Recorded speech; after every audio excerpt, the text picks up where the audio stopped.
away, which means I'm hungry. I will head inside that Jollibee restaurant and buy myself a bucket of chicken.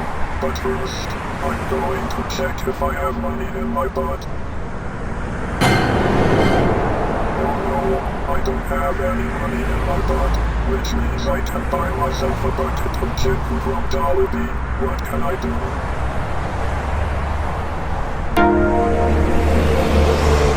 Wait, I bet I can find a bucket of chicken inside Jollibee and eat it, so let's head inside.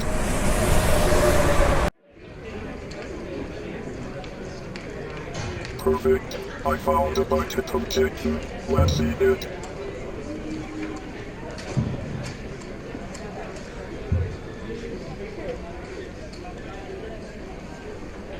Yummy, that bucket of chicken was so delicious. Well then, time to leave this restaurant and go home.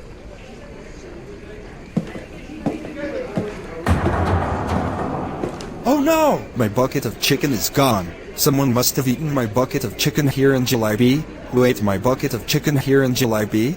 Wait just a second. I know who ate my bucket of chicken here in Jollibee. It was the Eye of Cthulhu.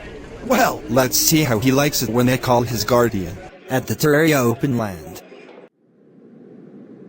The Eye of Cthulhu, get your butt off that mountain right now. I need to have a word with you.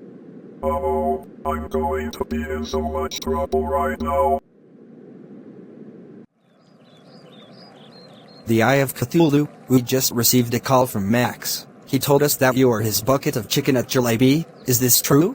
Yes, I ate Max's bucket of chicken at Jollibee. It's because I didn't have any money to buy myself a bucket of chicken from Jollibee. The Eye of Cthulhu, you don't ever eat someone else's bucket of chicken? Especially Max's bucket of chicken at Jollibee? You know that eating someone else's food is the wrong thing to do? Besides, if you didn't had any money to buy yourself a bucket of chicken from Jollibee, you could have asked me for money. But because of what you did today, you are grounded for 7 days. Go to your room right now.